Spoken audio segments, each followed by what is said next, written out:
Hi guys, what's up? Hope you all are doing well. As you know that we met after a very long period of time.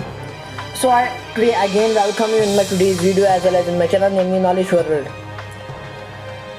So before starting out today's lecture, I want you to please subscribe my channel as well as click on the bell icon to get the regular notifications regarding the videos that I will be uploading on my YouTube channel.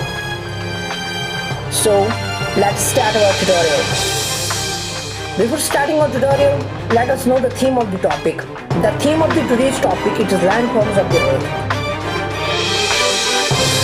So first of all, if we are reading about the landforms of the earth, we should first understand what the word landform means. Talking about the landform simply means the physical features of the earth's surface. Have you heard the names such as mountains, plateaus, plains? So we call them as the major landforms of the earth. So let us move forward. So talking about the landforms, if we had to give a long definition of the landforms can be simply defined as the features that make up the earth's surface. And the different kinds of landforms include mountains, plateaus, hills, valleys, plains, trenches, etc. So now we are going to discuss about the major landforms of the earth. Can you see the picture here that I have showed on the screen? Yes, of course you can see it. Now if we will zoom it, here you are going to get the name of some of the landforms of the earth. And first one, it is the plateau. And plateau, it is also considered as one of the major landform of the earth. Here it's canyon. Here you can see it's called the canyon. And third one, it is valley. Talking about the valley, you can see here in the picture there is a valley. And then is the mountain peak. Here I am going to highlight it. And then is the glacier. Then is the mountain range. Then is the river. Then is the tributary. Then is the hill. Then is the plain. Then is the relief collapse, etc.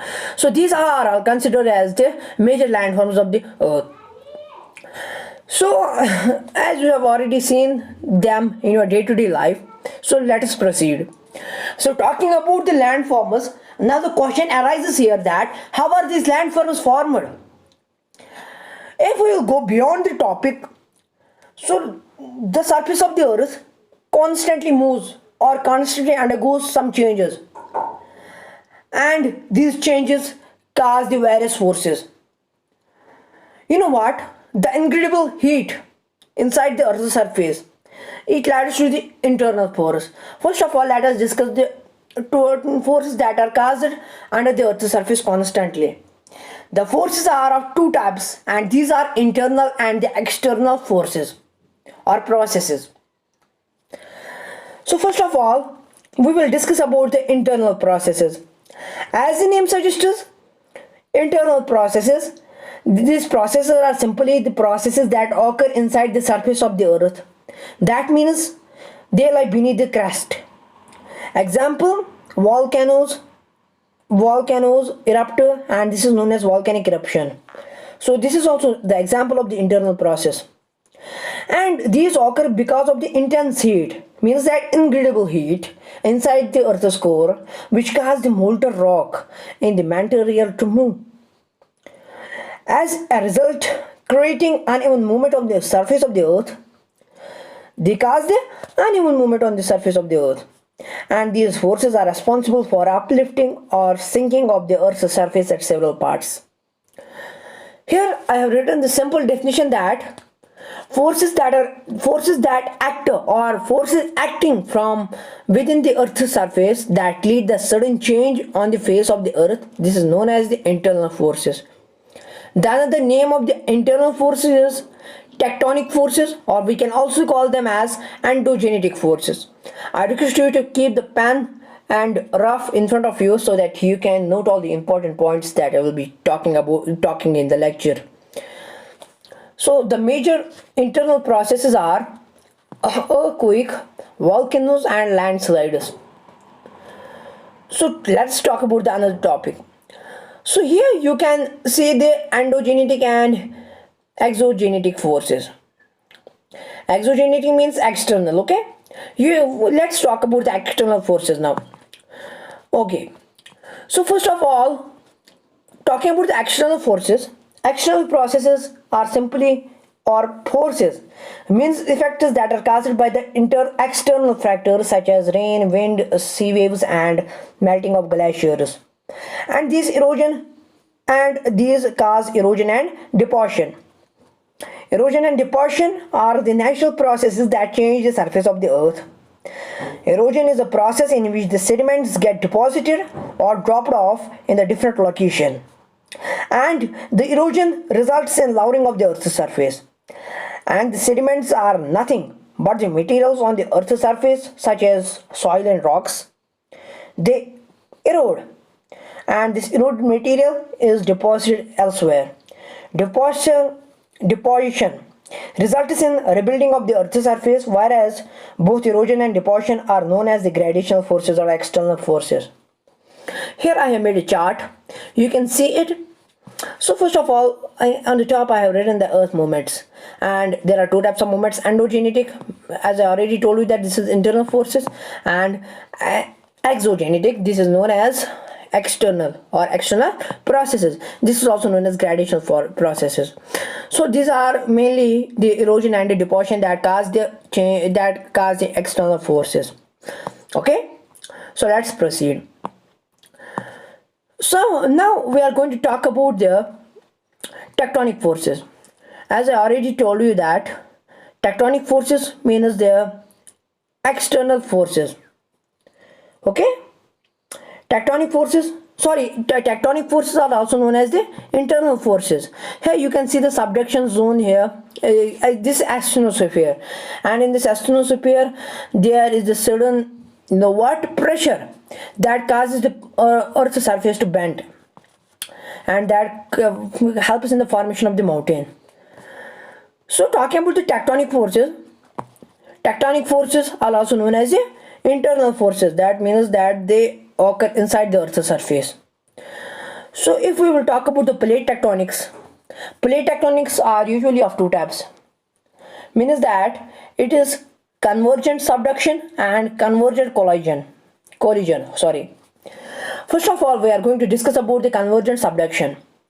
As the name suggests that convergent subduction, as plates are pushed together, one plane is forced under, and other in the process called subduction. Volcanoes are formed at the surface. Now if we will talk about the convergent collision, convergent collision can be defined as when two continental plates collide, neither one is subducted and the plates buckle and fold and mountains are formed. So this is known as the plate tectonics, or we can say that convergent collision. So now we are going to discuss about the external forces. So talking about the external forces are forces that act outside the earth's surface, and the main thing that we need to understand in it is the weathering. First of all, we should understand what the weathering simply means. Talking about the weathering is simply the process of breaking down of the rocks and soils and their materials through the direct or indirect contact with the atmosphere. This is known as weathering. And erosion means the movement of the particles from the sudden force. It is known as the erosion. So here, wind erosion can lead to loss of valuable topsoil, and wave erosion can destroy the coastal homes. Okay, are you understanding? Yes, of course you are understanding, I think. So glaciers carve out the large areas of rock that can form the lakes and rivers. Okay, so how can the glaciers cause erosions? So when they slowly move downhill, push up rocks and soils, destroy forests, these are the many processes in this. So glaciers cause erosion because when water melts on it, the water comes with force in the rivers, and the soil that's present on the side of the rivers means that coastal plains, they get eroded with the water. So you can here see the formation of the delta, as well as you can here see the external forces. So these are both the external forces. Now we are going to talk about the what types of landforms. There are major three types of landforms: mountains, plateaus, and plains. First of all, we are going to discuss about the mountain. A mountain is natural elevation of the earth's surface that is rising above the sea level.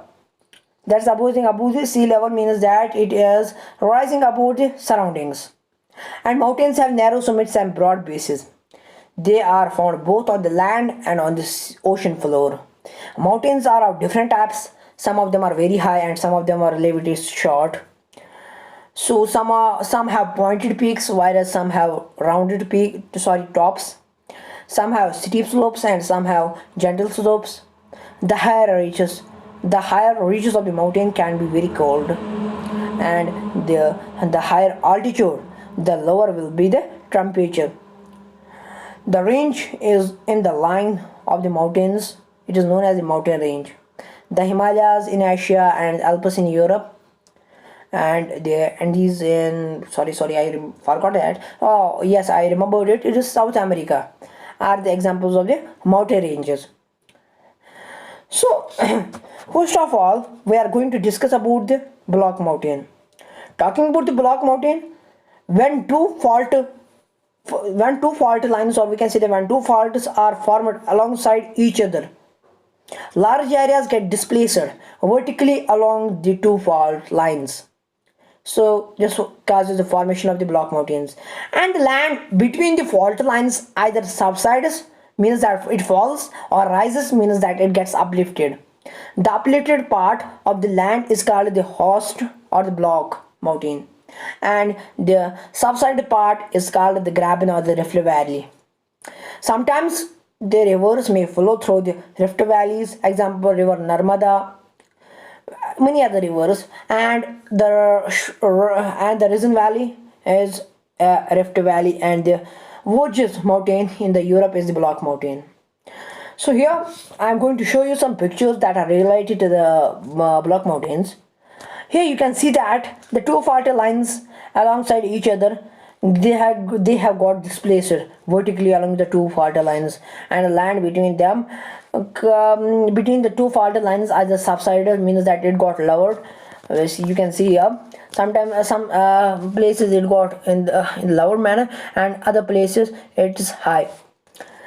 So the uplifted part of the land, it is known as the hoster. Okay, it's known as the hoster or hoster. So the what subsided part, it is known as the graben or a rift valley. So what is the project part in it? When the two tectonic plates diverge or get pulled apart, fractures appear on the earth's surface, and these fractures are called the faults. Rift valley, if we will talk about the rift valley, when the land subsides between the two fault lines, this is known as rift valley. The rift valley gets formed. Now we are going to talk about the fold mountains. Talking about the fold mountains, when two tectonic plates collide with the edges of these plates, which fold edges of the plates, the fold because of the enormous push force. As I already told you that there is a certain force between them, and it results in the creation of the fold mountains. Scientists classify that the fold mountains into young mountains or young fold mountains, and the young fold ones are between 10 to 25 million years old. For example, the Himalayas in Nepal and the Alps in Europe and the Indies in South America, these are the examples of young fold mountains. The old fold mountains are older than 200 million years ago. For example, the Araval mountains in the India, and which are present in the Rajasthan currently, and the Ural mountains in Asia. So here I'm going to show some structure of the fold mountains. Here you can see the structure of the fold mountains. So here you can see here this is written there that it's anticline and it is syncline. First of all, we will discuss about the anticline. And talking about anticline is a downfold. Okay, the anticline, it is the upfold. It is the upfold of the fold mountains. Means that when the fold mountains get pushed with each other, or we can say that when they get formed, the land that rises above this is known as the anticline, and the valley that is formed between them, this is known as the syncline. Okay. Now we are going to talk about the volcanic mountains. Talking about the volcanic mountains, if we are going to talk about the volcanic mountains, you can simply define the volcanic mountains as these are the mountains that are formed when the molten rock from the deep inside of the earth erupts through the earth's crust and piles up to form the high cone-shaped mountain, such as Mount Fujiana in Japan, or we can or magma rises up with a mantle in the crust of the earth that forms the volcanic mountains, and the hot lava flows over the surface of the earth and cools, and then it hardens to form the lava sheets. Over thousands of years, several years of the such lava sheets are deposited on the top of each other to form the volcanic mountain. If the magma is thin and flows easily, gently, sloping mountains are formed, such as Mauna Lava in Hawaii.